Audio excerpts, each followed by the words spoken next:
Point today are the views of Mr. Krishna Kumar Karwa of MK. He travels, of course, across the businesses on the MK universe, and it's a delight to have him again on the Bloomberg Quint platform. Krishna, so good having you. Thanks so much for joining in. I hope all is safe. All well, Neeraj. Thank you for inviting. It's always a pleasure chatting with you. Thank you so much. Much appreciate and lovely to have your views yet again. And also at an interesting juncture, simply because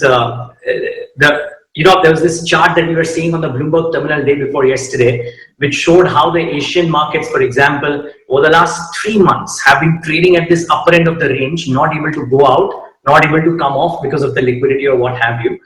And everybody's puzzled about what will happen to the second half after S&P 500 having almost a near record run in the first half. What are your thoughts on how the global markets are looking right now? I think what you rightly said, that yes, markets have been very strong globally, and also we have seen the similar kind of a run in our domestic markets also. In fact, we are seeing a lot of good inflows from the FPIs, but in the last few months, I'm sure there's been some negative inflows. But my sense is that global markets are, kind of grappling with, there is growth. There is no doubt about the growth in the economy. Versus that, there is a question mark about rising inflation and maybe hardening interest rates earlier than normal. I think that is the dilemma which is there in the minds of global investors, and from time to time you see some kind of a question mark coming in the minds of investors, and you see some small corrections. And so is the case in India too, which is that, as the vaccinations improve and as unlock happens across the country, so like last time around also, we should see corporates delivering and also benefiting from the strong global markets. But yes, inflation is a key concern that investors have, and whether it is structural, whether it is transitionary, whether it is demand-led or supply-side constraints, I think these are questions which I don't think any one of us has answers. So it's an interesting markets to be in. I think, let's put it this way, that in the last 6 to 12 months, you had a case of rising tide lifting all boats. I think now it will be a question mark about shifting through various opportunities, and you will see a wide divergence in terms of performance of various managers. Sorry, I can't hear you, Neeraj. Yeah, no, I put myself on mute while you were answering, but it's interesting. So that could be the cornerstone of our conversation ahead. But if you saw the Euro 2021 matches, you would believe that there is no Delta variant in Europe because of the way the stadiums are packed. But it's a clear and present danger, right? I mean, much as we were thinking that there is an unlock happening and therefore all related themes will do well, we have this Delta variant now putting pressure. Oil prices have come off from the recent highs as well, though not materially, but have come off a little bit. There are concerns there. Do you reckon that, as you rightly said, that the rising tide phenomenon will not be there, but the most obvious themes that would have played very well in the economy's opening up theme are also not as clean and clear as they would have been maybe 2 months ago, simply because of all of these nuts and bolts around us? So I would tend to put it this way, Neeraj, that portfolios are constructed not looking at what kind of events can happen or have happened in the near past. So my sense is that portfolios are created from a long-term perspective. And having said that, the question that you raised about how Delta plus variant and how it impacts, if you see in the second lockdown that also we witnessed, I think corporate India, government, individuals, all were very planned as far as how to manage it. Yes, the ferocity caught us by surprise, and unfortunately there were more deaths than what were expected. But businesses were not as impacted because manufacturing, etc. continued. Contact businesses were certainly impacted. So my sense is that as things unlock, and even if we have wave 3, I think the experience of the last 12 months will hold us in good stead how to continue economic activity along with facing the pandemic. So having said that, my sense is that if you look on a bottoms up basis, sector by sector, you would see opportunities in terms of the sector opportunities in terms of the business. The challenge which I think is going to be is whether we have discounted the relevant stocks in those sectors, or have we gone ahead and discounted it by 2 years or 3 years, or there is still value. So my sense, as I said earlier also, is that locally as well as from a global perspective, the opportunities in various sectors are very good. Question mark will be on your right valuations or entry point. So that is what we will have to be cognizant of. As far as vaccination is concerned, if it is delayed or something, or the speed is not as good, then it can be a temporary setback. But a few quarters of temporary setback to corporate performance shouldn't impact the long-term valuations of companies. Interesting. Okay, since you've raised entry points into themes as being one key determinant, let me first get that out of the way. Then I would love to talk about the portfolio construct. As I understand, you guys are launching yet another or series of your AIF, and it'll be interesting to know what prompts you to do that and how are you approaching that. But first, the point about entry points. The last 12 months, we've seen a surge in commodity prices underlying, agri, industrial, what have you. Some of the underlying themes too have done well. Oil is just starting to make a bit of a move, and people expect that it could go up to whatever, 85, 90, 100, what have you. What's your thesis on the commodity side? Oil, industrial, soft. Do you reckon that the good entry points are well and truly behind us? Or do you believe the cycle is so strong that people might be able to make money because companies' earnings might continue even if the commodity prices now don't go up much but stay constant? So with a caveat that I'm not an expert on commodities, but based on whatever understanding we have and based on global, local experts, it looks like as far as oil is concerned that there is a definite case for oil further hardening. There has not been investments in oil exploration across the globe in the last so many years. Shale gas, which used to be a swinger, I think there also the constraints are in terms of availability of capital to restart many shale gas because of the losses that the funders experienced in the last time around. And so I believe in an economy, global economy, which is expected to do well in the next few years, oil consumption is expected to go up. So you will see oil hardening. If you look at from an India perspective, there are not too many direct oil plays. But if you look at the number one PSU explorer, I think the opportunity is there for investors to look to investing in that company. The valuations seems very attractive. As far as metals, ferrous and non-ferrous metals are concerned, they've had a dream run in the last 12 months. The beauty is that the kind of debt reduction that we have seen as far as the domestic steel majors and non-ferrous metal majors are concerned, that is something which is very, very heartwarming. My judgment is that will the steel cycle be there for a few more years? The odds are in your favor. Will the market give improved valuations? I don't know. Logically, because the debt reduction is so good, so on an EV to EBITDA basis, these companies should command higher valuations than traditionally what we are used to giving. Now, whether it will happen or not, only time will say. But I'm very confident that as the cycle ends, maybe a few years down the line, they will settle at a higher valuations than they traditionally have been. That is I'm reasonably confident that that should happen. As far as agri commodities, etc. are concerned, I think that's a very regional kind of a play. So you have seen some of the agri commodities globally hardening but then there are various reasons. It could be local climatic regions, etc. So I don't have too much of a sense on the agri commodities on a global basis. Locally, I think it's a function of MSPs and those matters, etc. So broadly, I would say that oil, there is an opportunity. In metals, I would put it this way, that if you have missed the bus, might as well figure out how you deploy that money into other segments of the market rather than trying to invest. Because it's a question mark.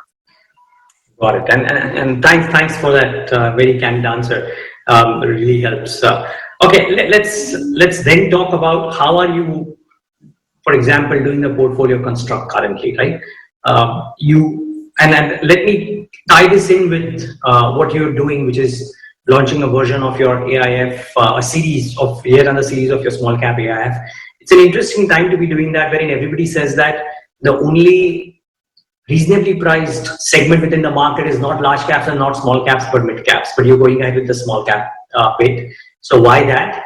And since you mentioned that being bottoms up, identifying companies within themes might actually be take center stage, how would you go about the portfolio construct out here? So we have just launched the series 4 of our emerging stars, and it's focused on small cap companies, typically companies say below 7,000-8,000 crores of market cap. And we have seen that over a longer time frame, small caps outperform your mid cap and your large caps, provided the stock selection is astute and you hold the stocks for a longer time frame. Now, in the current environment, if you look at where the opportunities are from a 2-3 year perspective, incidentally, this is a 3-year product. So we have the benefit of investing from a 3-year perspective. So I think that there are 2-3 spaces where we find a lot of opportunities, which is one is in the whole building material space, where there is a lot of consolidation which has happened. Unorganized players have not been able to catch up in the last 1 year. And again, there are tailwinds in terms of the demand itself, because real estate seems to be doing well, the need for larger houses, etc. And so that is one segment that we believe that there should be opportunities to invest in. Another sector that we believe is still not yet captured the whole is the whole manufacturing space, where because of China Plus One and the global export opportunities, that also would include the revival in the capex cycle that is expected. So you'll have a lot of opportunities over there. There you'll possibly see good investment opportunities to invest in. In manufacturing also, you would see opportunities in specialty chemicals, agrochemicals, and in pharmaceuticals, wherever there is a CDMO, CRO opportunities. We have seen some of the companies doing very well, and we still believe that there is a long runway that you will see. So these are some of the way to construct a portfolio is from a 2-3 year perspective, where you believe that A, there are tailwinds in the sector, B, valuations are reasonable, or even if valuations are slightly expensive, I think what is required is that the growth that you can see for yourself in the next 2-3 years. And the third is the ability of many of these companies, can they make the cut to the mid cap? So there you see an earnings expansion plus a PE expansion. That's where the overall portfolio returns would come to play. So these are some of the sectors that we are looking at where there is a tailwind plus an opportunity for PE expansion. Okay, so then safe to assume that the pond that you are fishing in is largely a pond wherein even if there is, while there may be growth, the multiples are not discounting the next 1-2 years, because there are people who are buying companies like the PLI beneficiaries, which are probably discounting 2-3-4 years of earnings, but people are still comfortable because they believe that growth is a 10-year growth. You are not fishing in that pond.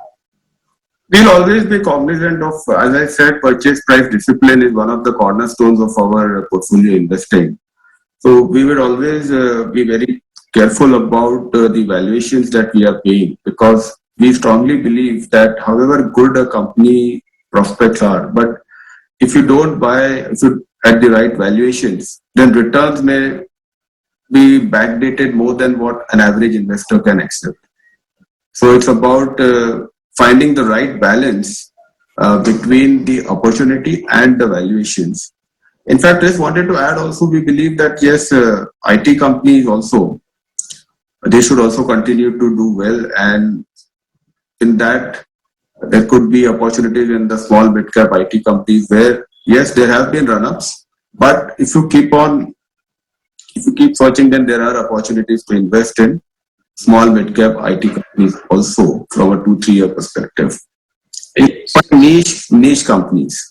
Okay, so actually that's an interesting answer, and I wanted to build on that. But let me first ask you a counter question. So you are therefore saying that within the mid-cap IT space, you are finding opportunities which might promise growth, but are available at decent valuations, because almost every mid-cap IT company which has reported good numbers and I have spoken to is trading northwards of 25 times.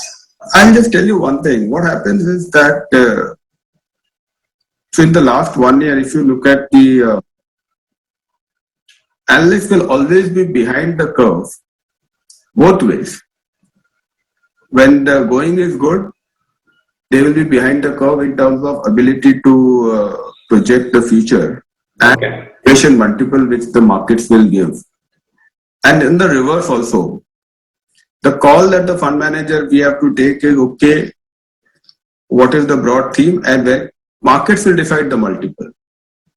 Markets will decide the multiple, and we have seen over the last 15 years that when the going is good and based on the alternate opportunities which investors have, then the multiples can expand. What were 15, 20 times earnings companies say 15 years ago now have become 30, 40 times earnings companies. So multiple is something that the market decides based on the available pool of investable opportunities across the market. It is not only a function of the growth that these companies enjoy. And that is then why you look at the valuations of some of the consumer companies versus the growth that they are showing. That's true. That's true. No, but okay. So let me ask you then. You know, about a year back as well, when I was having conversations with people about whether large cap IT like TCS, Infy, whether they can trade at erstwhile FMCG valuations of 35, 40 times, and the answer mostly was an unequivocal no, except for a few quarters. We're now starting to see that happen.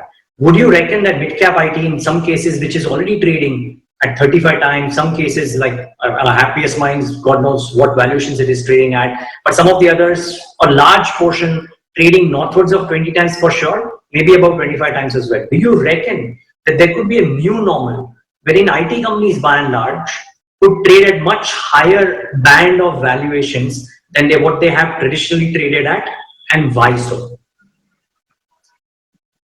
See, the one is a function of the growth. Obviously, many of these companies for the next few years looks like that they should be able to grow at 15% plus, and maybe some of the smaller companies could go at even better multiples or 20% plus or whatever. So one is a function of the growth that these companies have visibility for the next few years. And this is one business where there is no dilution. If companies generate a lot of cash, and many of them do keep on doing buybacks, so they keep on reducing the outstanding number of shares. And so you will not find the number of shares, so there are no fresh issuances by these companies. So the number of shares outstanding is always limited, or rather it keeps on reducing. Your savings pool is increasing every year. So they have to take an exposure to some of these IT companies as part of their portfolio. So that is one reason you will see that the multiples, what were historical, will keep on increasing because your savings pool is increasing, which wants to invest in such cash generating machines. So growth may taper off, or growth may stabilize at lower levels once this surge goes. But there is a distinct possibility of the company's valuation settling at a higher level. That is the way you have seen in consumer companies. That's the way you have seen in IT companies. I think wherever there is a consistency of growth, valuation multiples will keep on increasing. And you saying you do have, sorry, one last question on this without stretching this too much. Yeah. You're saying you do have opportunities in the sub 8,000 crore market cap in the IT space as well. Absolutely. Okay. Okay, great.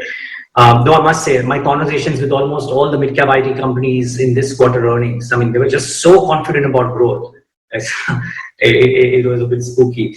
Nevertheless, the other question that I wanted to ask you, therefore, was what happens to those very highly valued entities? Now, 2 days ago or 3 days ago, I came across a report which said that, oh, why can't the building materials company, a space that you mentioned you like, which trades at maybe 35, 40, why can't it trade at higher multiples because Asian Paints and some of the others trade at 70 times, and these guys are comparable, so to say, whatever.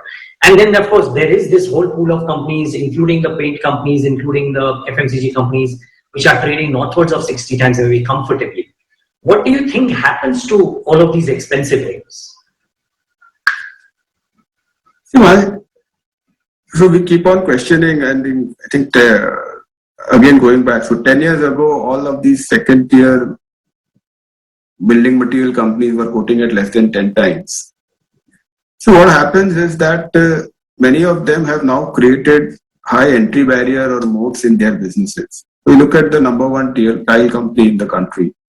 It is maybe almost 2.5 times bigger than the number two tile company.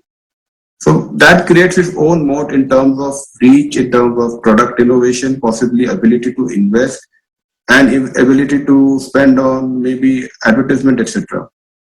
So every sector, sub-sector in the building material segment, you are seeing that the number one, number two is just running away from the gap between them, and the third or the fourth player is increasing. So that creates its own moat as far as some of these companies are concerned. Investors recognize this and start giving a higher multiple because of the superior profitability that these companies are able to demonstrate versus the number three or number four. That is what we have seen in the paint companies also. And similarly, we are seeing now whether they will quote at par with Asian Paint or not, I don't know. Because at the end of the day, it's all about the return ratios that these businesses enjoy. And how much is the entry barrier that these guys are able to sustain. If they are able to sustain, they will continue to, valuations will continue to harden or rather increase over a period of time. Now, sometimes it's relative valuations. So if the number one player in this building material segment is quoting at 70, then you justify at 30, 40, whatever for the other segments. If that cracks for whatever reason, then everything will crack. My final question, and something that I detest doing in an interview, but for a change, I'll make an exception and ask you, would you reckon, ceteris paribus, would you reckon that the markets would be higher than where they are currently, say 12 to 18 months out? I hate asking this question, but I'm doing it nevertheless. Definitely, I have no doubt in my mind that the markets will be. It's good that you asked me 12 to 18 months, because if you would have asked me what's going to happen in the next 3 to 6 months, possibly I would have avoided answering that question because it's very difficult to predict what's going to happen in a short term. But I think an 18 month is a reasonably decent period to make an educated guess. And having said that, I would also like to give a caveat that we are basically a bottoms up house who looks at investing into stocks on a bottoms up basis. No doubt you try to be aware of what's there on the macro front. But if you look at the various constituents of Nifty, because when you say market, I'm looking at Nifty. Of course. And if you look at the various constituents of Nifty, then there are tailwinds for almost all the sectors, whether it is the financials, which is almost 40%, the IT sector. I mean, these are the large ones which form the major base of the listing, and the smaller one, which is the auto or the pharma or consumer. So except for the consumers, where possibly because there is so much of choice with the investors now, they may tend to underperform. But the other sectors where there is good earnings growth, possibly will hold good. So on a broad basis, yes, can Nifty be higher from now in the next 18 months? I would be surprised if and I'm sure will be taking more interview. Yeah, of course. Of course. Yeah. No, but it'll be interesting, Krishna, to also see the composition of the Nifty 18 months out or 24 months out. Now that we have a Zomato coming, we'll have NSC coming and a bunch of other platform companies coming. Absolutely, so, I agree. Maybe the Nifty might look very different. But this was lovely talking to you today. Thank you so much. All the best for your series 4 of the Small Cap AIF as well. And look forward to having more often. Thank you, Dheeraj. Thank you for inviting. Thank you. The pleasure was ours. Viewers, thanks for tuning into this edition of The Talking Point.